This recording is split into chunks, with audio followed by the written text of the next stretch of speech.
하나님의 말씀 마가복음 10장 13절로 16절입니다. 어린이들을 통해 제자들을 깨우치신 예수님이라는 제목으로 은혜를 나누겠습니다. 마가복음 10장 13절로 16절의 말씀을 봉독하겠습니다.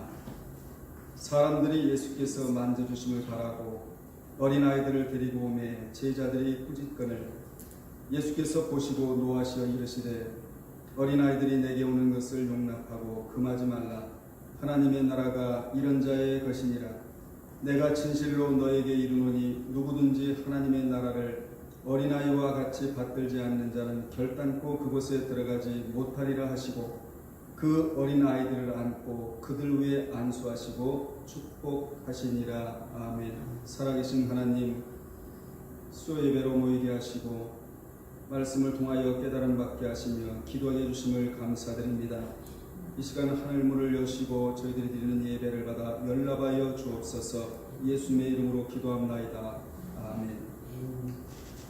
어린이들을 통해 제자들을 깨우치신 예수님이라는 제목으로 은혜를 나누겠습니다.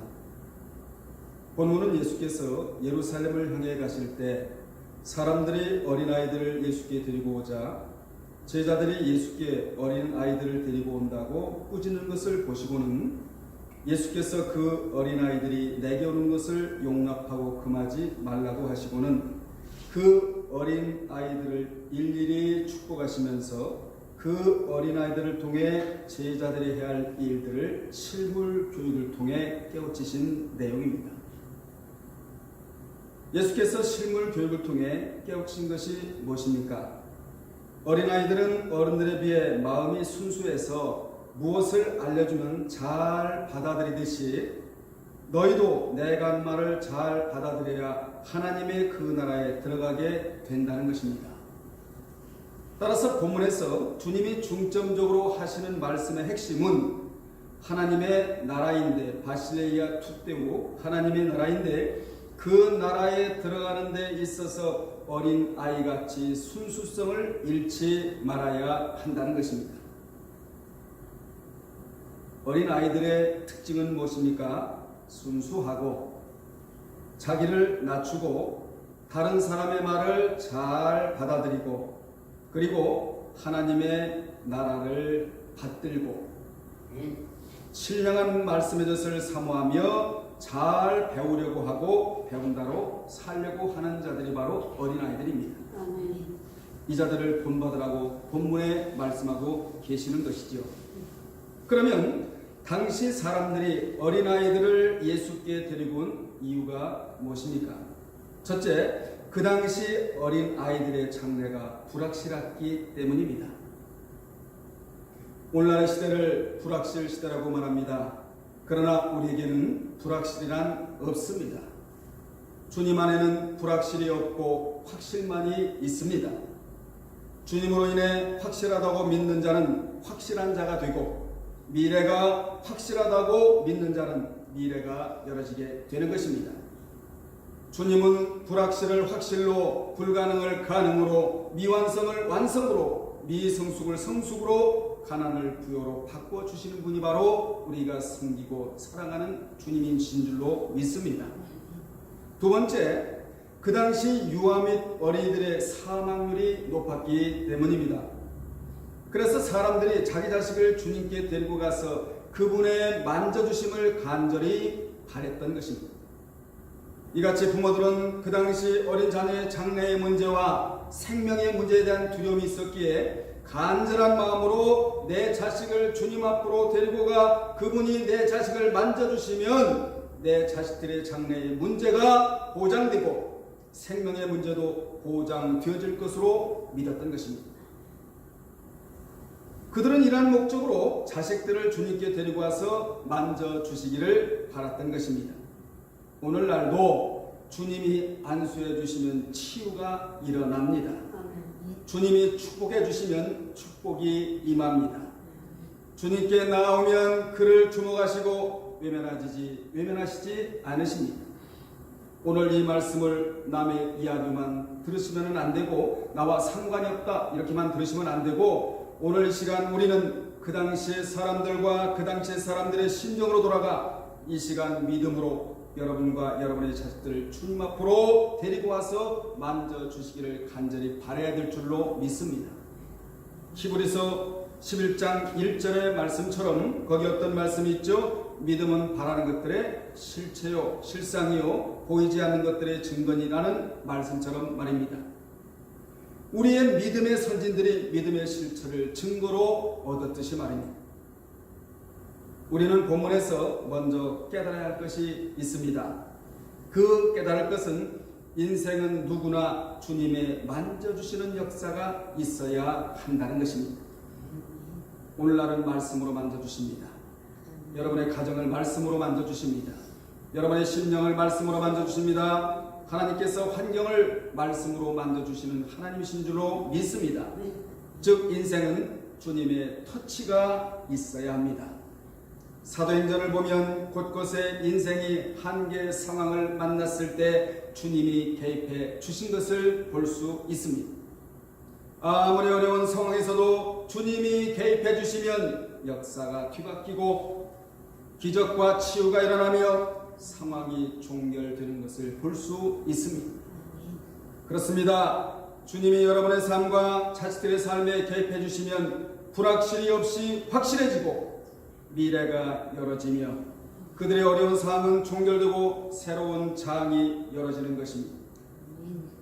그러므로 자식의 장래는 주님에게 달려 있다는 것입니다. 주님이 만져주시면 자식의 미래가 열어집니다. 하나님 앞에 쓰임받는 제목이 될 줄로 믿습니다. 여러분, 마귀가 못하는 것은 뭡니까? 미래를 못 열어주고 위로를 못하지만 그러나 주님은 우리 자식의 장래를 맡기고 주님에게 맡기고 믿음으로 주님 앞에 데리고 와서 기도하면 그들의 미래를 활짝 열어주시는 주님이신 줄로 믿습니다. 사실 자식들도 우리가 기르는 것이 아니고 주님이 길러주시는 것입니다. 자식을 겉으로는 내가 키우는 것 같지만 속으로는 주님이 키워주시는 것이지요. 지금까지 주님의 만져주심과 키워주심의 역사가 있었기에 여러분의 자식을 겉과 속을 다듬으시면서 키워주신 줄로 믿습니다. 여러분, 주님과 부모가 동시에 자식을 키운다면 누가 더 잘 키우겠습니까? 당연히 주님이십니다. 아멘. 그러면 주님이 키우시게 하려면 어떻게 해야 합니까? 본문대로 해야 한다는 거예요. 본문대로. 본문의 부모들이 자식의 장래를 위해 믿음으로 주님께 데리고 와서 만져주시기를 원했듯이 우리도 오늘 예배드리면서 여러분의 자식들을 믿음으로 주님에게 데리고 와서 만져주시기를 바라면 되는 것입니다. 이를 다르게 표현하면 자식의 미래를 위해 간절히 기도하면 되는 것이에요. 내가 할 일은 뭐하는 일이고요? 기도하는 일이고 주님이 해주실 일은 자식의 장래를 책임져 주시는 것입니다. 이같이 주님이 만져달라는 기도는 아예 어린 때부터 시작하여 어린이 됐을 때에도 계속해야 합니다. 그러면 그때마다 주님이 삶의 기초를 놓아 주시는 것입니다. 부모가 자식을 위해 기초를 놓아주는 것은 믿음의 기도입니다. 그러면 주님이 해주실 일은 미래를 여시는 것입니다. 여기서 중요한 것은 부모들이 자식을 죽게 데리고 갔는데도 방해 세력이 있다는 것입니다. 그 방해 세력이 멀리 있는 자들이 아니라 가장 가까이 있는 제자들의 일을 방해하려고 꾸짖었다고 성경은 말씀하고 있습니다. 그러므로 신령한 일에는 언제나 마귀의 방해가 있습니다. 우리는 이 방해에 눌리면 안 되고 해치고 밀치고의 행위가 있어야 될 줄로 믿습니다. 그래야 방해 세력을 초월할 수가 있게 되는 것입니다. 그러므로 신앙도 초월적 신앙이 위대한 신앙입니다. 주님께 나아가는데 방해거리를 초월하지 못하면 신앙을 제대로 할 수가 없고 천국에 가서도 대접을 받을 수가 없는 것입니다. 오늘 여러분은 시간을 초월하고 환경을 초월하고 여건을 초월하고 모든 방해 세력을 초월하여 이 자리에 온 줄로 믿습니다. 적어도 하나님 앞에 나와 예배드린다는 것은 마귀를 따돌렸다는 증거거든요. 마귀를 이겨야만이 예배의 자리에 와 앉을 수가 있게 되는 것입니다.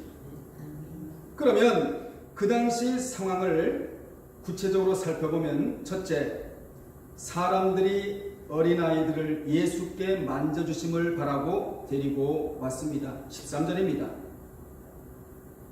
본절의 만져주심은 하프토마이란 단어인데 중간태로 쓰여서 그 부모, 즉 어머니들은 먼저 자신들을 위하여 예수님에 대해 엄청난 존경심을 품고 있으면서 그 아이들을 만져주시기를 원했던 것입니다. 그러니까 누구를 위해서 데리고 왔느냐면 나 자신을 위해서 데리고 왔다는 것이지요. 그래서 중간태가 쓰이는데 여러분 신약 성경에서 주님이 명령하신 내용을 보면 거의 중간태로 쓰였어요. 왜 중간태로 쓰인 줄 아십니까? 너 자신을 위해서 하라는 것입니다. 너 자신을 위해서 봉사하고, 너 자신을 위해서 헌신하고, 너 자신을 위해서 예배하고, 너 자신을 위해서 기도하고, 남을 위해서 하는 것이 아니고 너 자신을 위해서 하라는 것. 신앙생활은 누구 위해서 하는 게 아니에요. 나 자신을 위해서 한다는 사실을 오늘 이 시간 기억하시기를 바랍니다. 그들은 자식을 위한 것이 곧 자신들을 위한 것이라는 생각하에 만져주심을 바랐던 것입니다. 여기에서 우리는 무엇을 깨달을 수가 있느냐? 삼합의 역사를 깨달을 수 있습니다. 부모들은 주님이 먼저 만져주기를 사모하고, 그러자 주님은 안수와 축복 기도를 해주시고, 하나님은 위에서 역사하셨는데 이를 삼합의 역사라고 말합니다. 여러분에게도 이 삼합의 역사가 있어야 될 줄로 믿습니다. 이같이 사람들은 주님의 만져주심을 사모하여 아이들을 데리고 주님 곁으로 이동했고, 예수님은 하나님을 향하여 안수와 축복 기도를 하셨고, 하나님은 위에서 능력으로 역사해 주셨습니다. 이 만져주심의 단어가 지나가는 자리에는 기적이 일어나요. 이 만져주심의 단어가 지나가는 자리에는 기적이 일어나는 일이 일어납니다. 치료도 경험하게 됩니다. 여러분, 귀신이 만져주면 영혼이 오염되지만 주님이 만져주시면 영육간의 회복이 되어지는 것입니다. 오늘 간절한 마음으로 주님, 나의 자식들을 만져주시옵소서. 나도 만져주시옵소서. 주님이 만져주시면 그 자리가 바로 기적의 자리거든요. 또한 본절에 데리고 오면은 프로스페론으로, 이 동사는 미완료 능동태로 부모들이 어린 자식의 장래를 위하고 그들이 아무 일 없이 건강하게 잘 자라기를 원하는 마음으로 주님의 만져주심을 간절히 바라면서 계속해서 데리고 온 것을 가리키는 단어입니다. 그들은 내 자식을 주님에게 데리고 가야 장래가 있고 아무 일 없이 건강하게 자라난다는 것을 믿고 너도 나도 능력의 주님 앞으로 데리고 간 것입니다. 우리는 나 자신의 장래와 자식의 장래를 위해 믿음으로 주님 앞에 데려다 놓아야 합니다. 이를 위해 계속 기도하다 보면 자신의 장래와 자식의 미래가 주님의 보장될 줄로 믿습니다. 두 번째로, 제자들은 꾸짖었습니다. 사람들이 예수님의 만져주심을 바라고 어린 아이들을 데리고 왔을 때 제자들은 꾸짖었는데, 이는 그 당시 아이들을 경시하고 귀찮은 존재로 여기는 것이 당시 사회의 관습이었기 때문입니다. 그 당시 유대인들은 여자와 아이는 개수에도 넣지 않을 정도로 무시하고 가치없게 여겼다고 마태 14장 21절과 15장 38절에 기록이 되어 있습니다. 그 당시 유대인들은 아이들뿐만 아니라 마가복음 10장 2절에서 12절에 보면 얼마나 여인들을 무시했으면 이혼 증서를 써주면 이혼이 가능하다고까지 했던 것입니다. 그래서 제자들은 어린아이 데려오는 것을 보고 꾸짖은 것입니다. 그 당시에 제자들이 모르고 있었던 것은 무엇입니까? 사람에 의해 무가치하게 여겨졌던 자들도 주님이 만져주시기만 하면 가치 있게 된다는 사실을 모르고 있었습니다.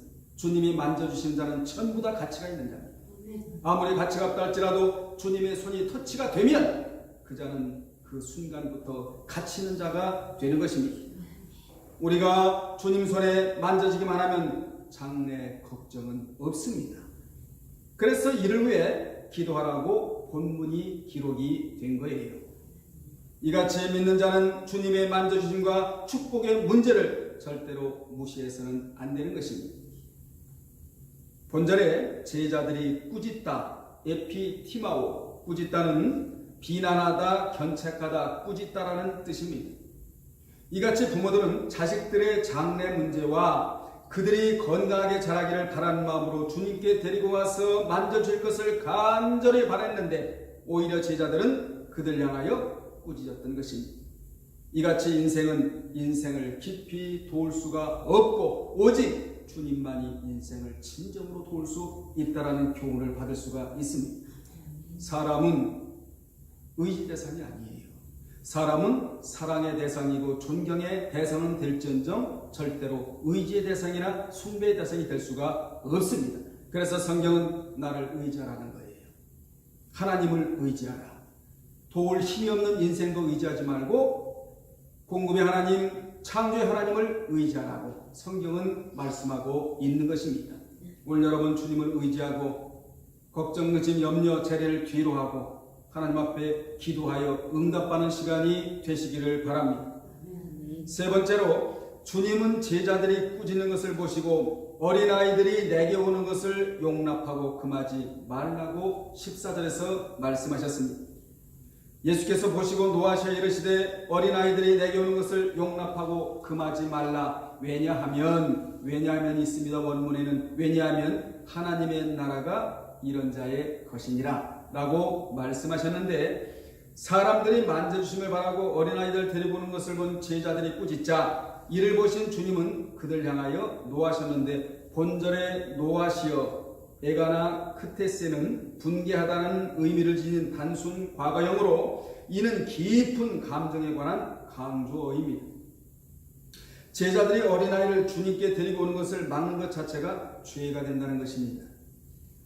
이같이 주님께서는 유대인들이 무시하는 관습을 깨시면서 여자들의 권리를 옹호하셨고 아이들의 권리도 인정하시면서 그들로 하여금 깨달을 바를 깨닫도록 교훈하시고자 하신 것입니다.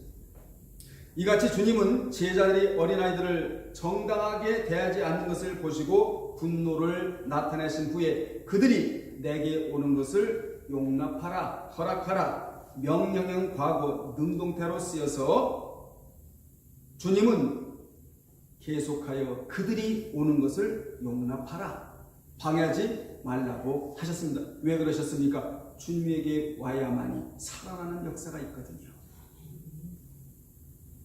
이같이 제자들은 어린아이들을 무시했지만 그 부모들은 제자들의 무시를 뒤로하고 예수님의 축복 기도를 받도록 하기 위해 최선을 다했다는 것이 본문이 기록되는 내용이에요. 여러분 주님에게 올 때도 최선을 다해요.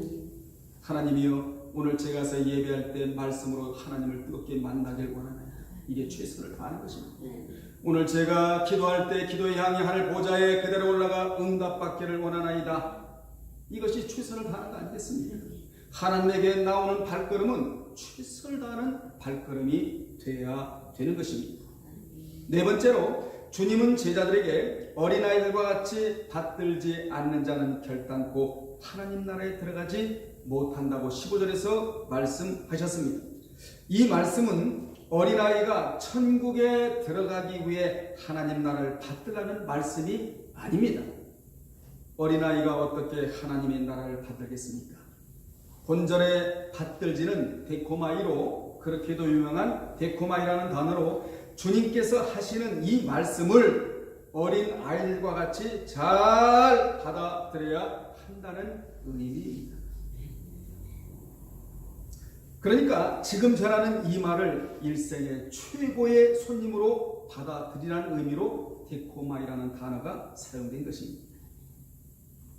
어린아이들은 어른에 비해 마음이 순수해서 부모의 말을 잘 받아들이듯이 주님이 하시는 말씀을 순수한 마음으로 잘 받아들이라는 것입니다. 말씀 받아야 삽니다. 어린아이들 같이 순수한 자는 말씀을 잘 받아들이지만 반면에 아까도 말씀드렸습니다만 세상, 염려, 걱정, 근심, 재리, 이것은 신앙의 적이거든요.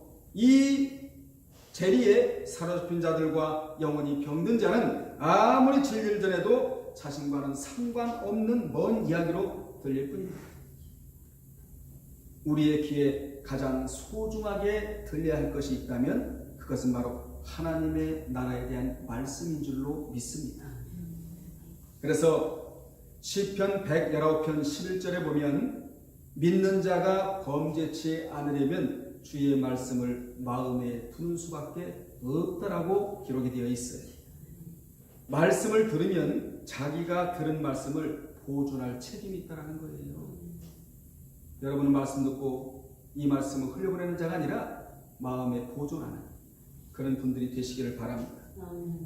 잠언 22장 17절에 보면 믿는 자는 말씀을 들으면 자기가 들은 말씀을 어떻게 하라고요? 보존할 책임이 있다. 말씀을 듣는 태도는 귀를 기울여 경청해야 하고 말씀을 들은 자는 책임이 있다는 거예요. 안 들었을 때는 하나님이 책임을 묻지 않으시는데 말씀을 들은 자에게는 책임을 물으신다. 잠언 22장 18절에 보면 믿는 자는 말씀을 보존해야 죄를 짓지 않고 들은 말씀을 입술에 있게 해야 아름답게 전할 수가 있다라는 말씀도 나옵니다. 잠언 22장 18절에 보면 이것을 내 속에 보존하며 내 입술에 있게 함이 아름다우니라. 내가 듣고 산 만큼 전하면 설득력 있고 능력이 되어 나갑니다. 들은 말씀을 삶으로 전해야 세상에 아름답게 전파되어 나갑니다. 그러므로 말씀을 듣는 자의 태도와 말씀을 마음에 담아 보존하고 책임있게 살아가고 말씀을 내 입술에 언제나 두어 전하고 말씀하고 있는 것입니다. 그것이 아름다운 것이라는 거예요. 외모가 아름다워서 아름다운 것이 아니고 말씀을 듣고 책임있게 보존하고 마음에 보존한 말씀을 입술로 전달하는 이 전달 체계가 곧 아름다운 것이다. 이렇게 성경은 말씀하고 있는 겁니다. 좀 더 말씀드린다면 시편 119편 11절 아까도 말씀드렸습니다마는 말씀을 보존하지 아니하면 자기도 범죄하고 로마서 10장 12절로 15절에 보면 말씀을 전하지 아니하면 불신자가 신자되지 아니하고 베드로전서 2장 2절에 보면 신자가 말씀을 묵상하여 살지 아니하면 구원에 이를 수 없다고 되어 있습니다. 그런데 마귀는 말씀의 소리를 듣지 못하게 하기 위해 우리의 귀를 막아버리려고 혈안이 되어 있습니다. 고린도후서 4장 3절에 보면 마귀는 우리 마음을 혼미케 하고 우리 귀를 막아서 신령한 말씀이 우리에게 들어오지 못하도록 막고 있다는 거예요. 그래서 우리는 말씀을 들을 때 마음의 쌍창을 열고 집중하여 하나님이 내게 오늘 어떤 말씀을 주시려나니까 사모합니다. 사모하는 마음으로 말씀을 끌어당겨야 될 줄로 믿습니다. 믿는 자는 말씀의 소리가 믿음으로 들려와 마음에 깊이 장착되어야 세상에 잡히지 않게 되는 것입니다. 우리는 하나님에게 잡혀야 됩니다. 진리에 잡혀야 됩니다. 기도에 잡혀야 됩니다. 찬양에 잡혀야 됩니다. 주님에게 잡혀야 되는 거예요. 여러분, 말씀과 멀어지면 세상이 가까워오고 말씀과 가까워지면 하나님과 가까워지는 그런 관계 속에 살아갈 수가 있게 되는 것입니다. 이같이 주님은 어른들이 하나님 나라에 들어가는 데 있어서 본보기로 어린 아이들을 실물교육 자료로 내세우시면서 어른들이 믿고 난 후 어린 아이들과 같이 순진하며 순수해야 함을 교훈하시려고 어린 아이를 샘플로 제시하시면서 제자들을 어른들을 깨우치신 것입니다. 다섯 번째, 주님은 어린 아이들을 안고 안수하시고 축복하셨습니다. 16절입니다. 그 어린 아이들을 안고 그들 위에 안수하시고 축복하시니라. 주님이 제자들과 유대인들이 보는 앞에서 그 어린 아이들을 안고 안수하시고 축복하신 것은 지나친 관습을 내세워 까다롭게 굴었던 제자들의 주장에 대한 분명한 질책의 행동이셨습니다. 여기 안고는 이미 9장 36절에 언급된 내용인데 이 단어는 아기를 안는다는 의미를 지닌 완전한 관용어입니다. 이처럼 예수님은 어린아이들을 계속하여 안으시고 계속하여 안수하시고 계속하여 축복하셨는데, 이는 당시 어린 아이들에 대한 제자들의 통념을 무너뜨리시면서 그들을 통하여 어른들이 배워야 할 것을 교훈하시고자 하신 행동이었다는 겁니다. 이처럼 예수님은 어린아이들이 갖고 있는 유치성, 무계획성, 미숙성, 이기성, 무례성을 높이 평가하신 것이 아니라 어린 아이들의 순수성, 절대 의존성과 자기를 낮추는 겸허성을 높이 평가하시면서 어른들이 그런 면을 닮으라는 것이에요. 이처럼 어린아이는 참된 제자의 특징을 소유하고 있는데, 어린아이는 부모에 대한 겸손과 절대 의존이 특징입니다. 또한 어린아이는 부모가 주는 선물을 감사하게 받아들이고 그것으로 만족하는 자기 포기적인 면과 또한 신뢰성과 순진 무구성을 가지고 있습니다. 이러한 면이 참된 제자의 비결이자 섬김의 삶을 살아가는 원동력이 되는 것입니다. 어른들이 어린아이들과 같은 속성이 되어야만 비로소 주님과 이웃을 섬기고 결국 하나님의 나라 자체를 유혹으로 받게 되는 것이지요. 결론 내리겠습니다. 본문의 특징 속에서, 특히 네 구절 속에서 어린 아이라는 단어가 매 절마다 나옵니다. 빠지지를 않아요. 구절마다 어린 아이라는 단어가 나오는데 그만큼 주님은 어린 아이라는 말을 강조하고 계신 거예요. 주님이 유대인들과 제자들 앞에서 어린아이를 내세워 하나님의 나라가 이런 자들의 것이니라, 하나님의 나라가 이런 자들의 것이니라 라고 말씀하시면서 그 어린 아이의 내면에 자리 잡은 순진성을 부각시키고 있는 거예요. 여러분, 순진무구성 여러분에게 있어야 될 줄로 믿습니다. 그래서 우리에게는 신앙의 세 가지 형태가 나오는데, 먼저 어린아이 같은 순진무구성, 이게 우리에게 있어야 돼요. 순수함은 영적인 능력이거든요. 그리고 청년 같은 용맹성, 마귀를 따돌리고 마귀를 이길 수 있는 청년 같은 용맹성이 우리에게 있어야 되고, 그리고 아비 같은 완숙성이 우리에게 있어야 돼요. 이 세 가지 신앙의 형태가 여러분에게 있기를 바랍니다. 순수함, 용맹함, 완숙함, 이게 있어야 된다 그 말이죠. 어린아이들이 있는 그대로 행하잖아요. 어린 아이들은 있는 그대로 볼 뿐 아니라 있는 그대로를 말하지 않습니까? 그들은 어른들과 같이 꾸미거나 가식이 없습니다. 여러분, 신앙생활 하시면서 제일 무서운 것이 뭐예요? 우상숭배, 다음에 외식이에요. 외식은 가면을 쓰고 있다 해요. 가면을 벗어버리고 하나님 앞에 진실한 면으로 다가서야 될 줄로 믿습니다. 하나님 앞에서 가면은 통하지를 않아요. 거짓은 통하지도 않아요. 가면을 혼을 벗듯이 우리는 벗고 진실한 면을 하나님 앞에 보일 때 하나님이 그런 자들을 터치해 주실 줄로 믿습니다. 어린아이들은 체면도 모릅니다. 솔직 담백합니다. 이처럼 그들은 있는 그대로 본 그대로 말하고 갖고 싶은 그대로를 말합니다. 비행기를 보면 사달라고 하고 공중에 날아다니는 새를 보면 잡아달라고 말하지 않습니다. 오늘 이 시간 어른에게 묻어있는 세상의 때를, 저와 여러분이 묻어있는 세상의 때를 깨끗하게 닦읍시다. 불신의 때를 깨끗하게 씻고 순수함으로 변화받아 하나님 앞에 나가는 자들이 하나님 앞에서 귀하게 쓰임받고 복을 받을 자인 줄로 믿습니다. 세상살에서 묻은 때를 씻고 이제 성숙함으로 나아갑시다. 순수하며 순전한 어린아이의 모습으로 돌아갑시다. 그리고 이 자리에 여러분의 자녀는 없지만 그들의 장래를 위해 믿음으로 이곳에 데리고 와서 하나님 앞에 기도하면 그 기도에 응답해 주실 줄로 믿습니다. 기도하겠습니다. 하나님 아버지, 은혜를 감사드립니다. 오늘 이 시간 자녀들은 이곳에 없지만 믿음으로 자녀들을 이곳에 데리고 와 미래를 열어주시기 위함으로 기도하고 그들의 건강을 위해서 기도하나이다. 우리의 기도를 들어 응답하여 주시옵시고 우리 모두가 어린 아이들 같이 순수하여 하나님 앞에 귀하게 쓰임받는 그릇들이 되게 하여 주옵소서. 예수님의 이름으로 기도합나이다. 아멘.